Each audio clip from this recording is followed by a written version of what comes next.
Wayne, thank you so much for joining us on our Life in Digital Can Captures series. It's really good to see you here. Likewise. Yeah, of course, we live, only probably 3-4 miles away from each other in New York, but great to see you in the south of France. A bit nicer, right?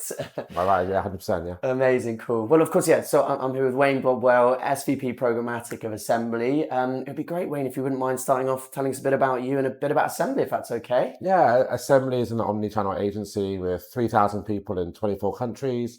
I run our programmatic efforts globally. So we have 4 regional hubs for programmatic and I oversee them. Half my role is focused on products and the other half on partnerships. And really what we're trying to do at Assembly is develop consistent go-to-market products that add value for clients. So we're launching the Assembly Programmatic Suite, Cool. which is 5 products. We're about to launch the first in a couple of weeks, which you'll see. Yeah. And there's others coming out later this year. And yeah, we're going from strength to strength. Like Assembly's is really in a period of growth, and it has been for a long time. And so yeah, I've joined in January, and it's been great to be there. Yeah, that's such exciting times. I bet it's been a whirlwind since January. How's it all been going?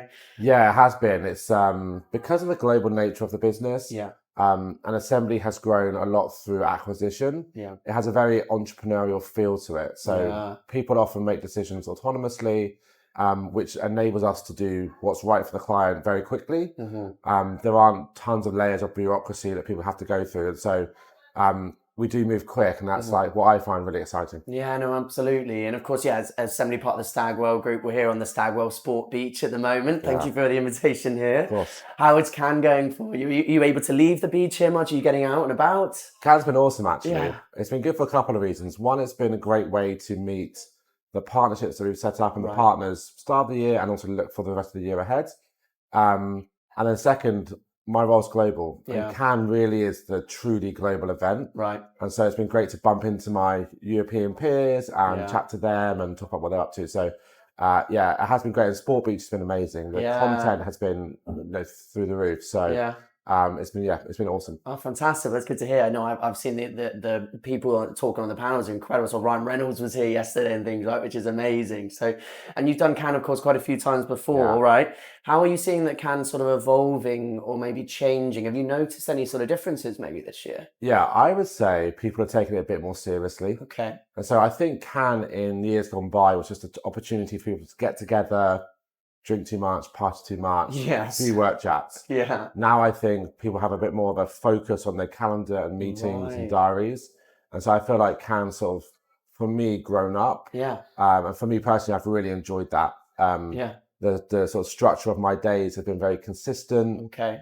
You don't get no shows last minute, all sort of stuff. So I feel like maybe because Cannes not the cheapest, but I think people take it more seriously. Yeah, do you know, I've heard that from a couple people actually, that it is becoming really more work focused rather than sort of, all the parties and sort of alcohol maybe focused, right?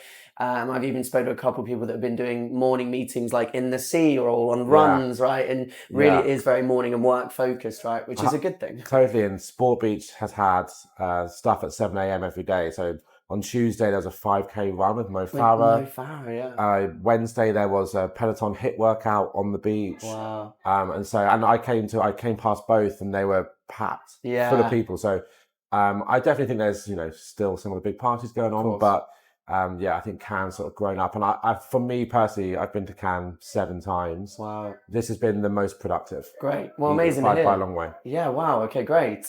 Well, what would be good now to talk about? I mean, is there maybe one thing that's happening in your industry, and of course with Assembly, that maybe you'd like to share with us and how you guys are approaching it? Yeah, I would say programmatic supply is very complicated, and it's really hard to work out how do you access the publisher in the right way. So we often hear a lot about supply path optimization, but it's not just SPO, it's also understanding which publishers do you want to commit to, and how do you work with them? So Stagwell has an initiative called Future of News, and that's where we work with news publishers and we create research to try to increase investment back into true journalism, because oftentimes it's being blocked by bad brand safety approaches or really strange approaches to programmatic. Right. And so for us, I think where we think we can differentiate is through supply. Yeah. And particularly in how we want to work with news publishers. Okay. And so I mentioned the product's coming out in a couple of weeks. Yeah. You'll see more around that, but we're trying to get money into the publishers that really create value all around the world to local audiences. So it's not just the scaled publishers like a CNN or Guardian. It's international publishers like the Asahi Times in Japan and all the others that are really adding value locally. Amazing. Because I think for us, it's on us to make all first and foremost our clients' campaigns perform. But B, the way that they perform is by reaching real audiences in real environments and trusted publishers. Yeah. And so that's the big thing we see as points of difference, as opposed to these like sort of aggregated private marketplace deals, which are basically just washing through some commercial arrangement. Okay, right. We're really thinking about the media experience of a publisher and trying to get our clients' money in that, because how it performs. Okay, yeah, but that sounds fantastic, and I'm sure it's going really well, right? It is, yeah. We've got the rollout July 1st. Nice.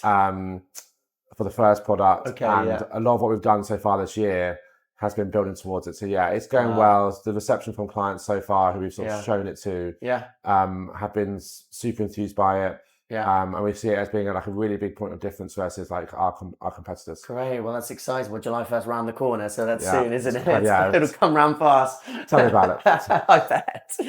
Well, look, it'd be good to maybe finish up on looking forwards. And, if we were having this conversation in 12 months' time, I'm sure those products would have rolled out fantastically well. But what we'll be talking about then? What's maybe next in our industry, do you think? Yeah, I don't know if it's next, but I'd say we're in Cannes, the Festival of Creativity. Right. And what people typically think that means is these big campaigns from big advertisers that win awards. But I think the next 12 months, we'll see way more focus on better creative. Okay. That's more automated through generative AI in production or through machine learning and other means through optimization. Yeah. I'd love to see next year at Cannes awards where it's not just creative, it's the use of generative AI and machine learning to provide consumer experiences through creative. Okay, yeah. So I think we're rolling out a product later this year around creative, but I just think creative, we hear it every year. I was underthought about, it's really important to performance. I think a lot of brands are sort of figuring that out. But I feel like the next 12 months, when we come back to Cannes next year, we'll definitely see more focus on all these new things you hear about AI and etc. It actually meaningfully showing up in what users actually see. Amazing. Okay, so Gen AI is going to complement creative and actually grow it. Yeah, I know there's obviously a lot of concern of the opposite of that, right? But it's about embracing it. I think so, yeah. I think so. And for me, I got into advertising because I like ads. Yeah. Right. I happen to specialize in the tech part. Yeah.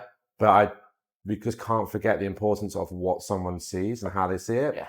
I think all the innovation we're seeing in that space, you'll start to see hopefully some awards that really reward that effort. Yeah, absolutely amazing. And before we finish your 7th Cannes, any tips for anyone that maybe is their first Cannes coming up or thinking about next year? Any advice? Loads. Drink lots of water. Yeah.